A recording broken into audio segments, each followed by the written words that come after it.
Good morning.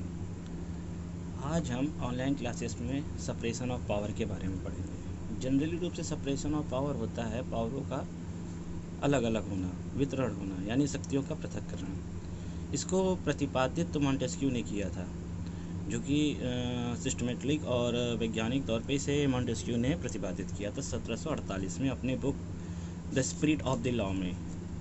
और इससे पहले भी जो विद्वान हुए हैं, जैसे अरस्तु हो गए, लॉक ने इन सिद्धांतों का उल्लेख किया है, उस पर उसके महत्व पे प्रकाश तो डाला था, लेकिन सिस्टमेटिक रूप से मॉन्टेस्क्यू की थ्योरी की ही सेपरेशन ऑफ पावर के रूप में जाना जाता है। अब मॉन्टेस्क्यू कहते क्या हैं? कहते हैं कि यदि विधायी, एग्जीक्यूटिव और जुडिशरी, यानी लेजिस्लेटिव, एग्जीक्यूटिव और जुडिशरी जो पावर हैं किसी एक व्यक्तियों या व्यक्तियों के समूह में, इसे व्यक्तियों या व्यक्तियों के समूह में निहित कर दिया जाए एक पर्सन के रूप में, तो वो क्या करेगी? वो डिक्टेटरशिप हो जाएगी, मोनोपोली करने लगेगी। यानी ये एक ही व्यक्ति क्या करेगी? अत्याचारी हो जाएगी। यानी वो अपने प्रजा के साथ जैसा चाहेगा वैसा बर्ताव करेगा, क्योंकि वो खुद ही लॉ बनाएगा, खुद ही उसका एग्जीक्यूट कराएगा और खुद ही उसका उस न्याय उस कानून पे ही अपना ही न्याय निर्णय देगा, जिससे मोनार्ची लागू हो जाएगी। इसीलिए सेपरेशन ऑफ पावर की थ्योरी में कहा गया कि जो गवर्नमेंट के बॉडीज़ हैं, ये जो तीनों बॉडीज़ हैं, इनको अलग अलग होना चाहिए और वे ऐसे हों कि एक दूसरे के कार्यों में हस्तक्षेप ना करें। अर्थात एग्जीक्यूटिव लेजिस्लेटिव का काम ना करे, लेजिस्लेटिव जुडिशरी का काम ना करे और जुडिशरी एग्जीक्यूटिव का काम ना करे। अब बात आती है कि यूएसए में इस थ्योरी का क्या रोल है। यूएसए में जो सेपरेशन ऑफ पावर है, यूएसए में जो सेपरेशन ऑफ पावर कठोर रूप से लागू था। वहाँ पे जो लेजिस्लेटिव है वो ये जो लेजिस्लेटिव है, वहाँ के जो आर्टिकल जो 1 है उसमें समाहित है। कांग्रेस के रूप में वहाँ सांसद के रूप में अलग है, संसद के रूप में अलग कर दिया गया है। और जो एग्जीक्यूटिव पावर है वो राष्ट्रपति में है, यानी वहाँ के जो प्रेसिडेंट है उनमें समाहित है, वो आर्टिकल 2 में है।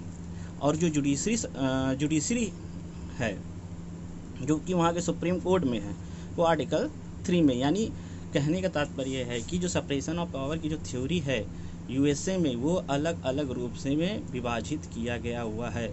लेकिन तब उसके बावजूद भी मॉन्टेस्क्यू की जो सेपरेशन ऑफ पावर की जो थ्योरी है वहाँ पे पूरी तरह से लागू नहीं हो पाई, स्ट्रिक्ट रूप से लागू नहीं हो पाई है। इससे क्या हो गया है कि ये जो तीनों विंग्स हैं इनके सरकार के, इन्होंने अपने ही नियम कानून बना के डिक्टेटरशिप कर रखा है। मतलब लेजिस्लेटिव अपने मनचाहा कानून बना लेती है, जुडिशरी अपना चाहा कानून बना लेती है, एग्जीक्यूटिव अपना चाहा मन कानून बना लेती है। इन्हें कोई चेक करने वाला नहीं है कि ये क्या बना रही हैं, तो ये अपने आप में डिक्टेटरशिप हो गई। तो यूएसए में इसको कम करने के लिए एक सिद्धांत आया जिसे हम कहते हैं चेक एंड बैलेंस का सिद्धांत। इस सिद्धांत में क्या होता है कि अगर एग्जीक्यूटिव कोई कार्य कर रही है तो एग्जीक्यूटिव कोई कार्य कर रही है तो लेजिस्लेटिव उसे रोक सकता है। अगर लेजिस्लेटिव कोई ऐसा कार्य कर रही है जो अगेंस्ट है फंडामेंटल राइट्स के या कानून नियमों को, तो जुडिशरी उस पर क्या कर सकती है? लगाम लगा सकती है। और जुडिशरी कोई गलत कार्य कर रही है, लेजिस्लेटिव उस पर लगाम लगा सकती है। तो इसी तरह अब ये जो कार्य है एक दूसरे के ऊपर समाहित हो गई है, मतलब चेक और बैलेंस का हो गया। अगर ये काम कर रही है तो इसको चेक करके जुडिशरी क्या करती है? बैलेंस कर देती है। अब बात होती है इंडिया में क्या ये लागू है? अब इंडिया की क्या पोजीशन है? इंडिया में ये पोजीशन है, ये कठोर रूप से, स्ट्रिक्ट रूप से या कठोर रूप से लागू नहीं है। कठोर रूप से इंडिया में लागू नहीं है क्योंकि इंडिया में जो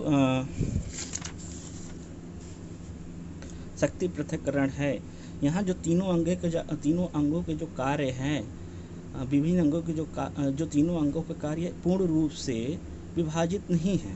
क्यों नहीं है? क्योंकि एग्जीक्यूटिव की जो पावर है, एग्जीक्यूटिव जो है, एग्जीक्यूटिव को जो आर्टिकल 50 जो है बोलता है एग्जीक्यूटिव को जुडिशरी से अलग होना चाहिए।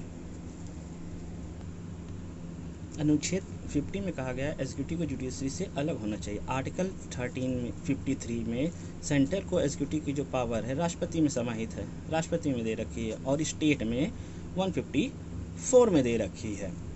कभी कदार क्या होता है कि हमारे यहाँ के जो राष्ट्रपति हैं ये जुडिशरी का भी कार्य करते हैं, एग्जीक्यूटिव का भी कार्य करते हैं और लेजिस्लेटिव का कार्य करते हैं। जैसे जुडिशरी का कार्य कैसे, जैसे जुडिशरी ने अगर किसी व्यक्ति को फांसी दे दी गई है तो क्या करेगा, उसे सजाएं माफ़ कर देता है। और जैसे अगर किसी सदस्य की नियोक्ता के मामले की बात होती है कि सदस्य की सदस्यता के बारे में कोई निर्णय लेना होता है तो राष्ट्रपति 103 के अंतर्गत उस पर कार्य निर्णय देती है। और क्या इसी तरह 392A में विधायी शक्तियाँ इसको मिली हुई है जिसको वो संचालित करता है। कहने का तात्पर्य यह है कि जो इंडिया में है, जो भारत में है, भारत के परिपेक्ष में सेपरेशन ऑफ जो पावर है, सेपरेशन ऑफ पावर की जो थ्योरी है वो कठोर रूप से लागू नहीं है।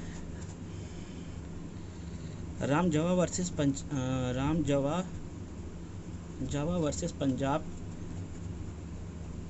स्टेट में कहा गया कि सेपरेशन ऑफ जो पावर की जो थ्योरी है कठोर रूप से हमारे भारत में लागू नहीं है।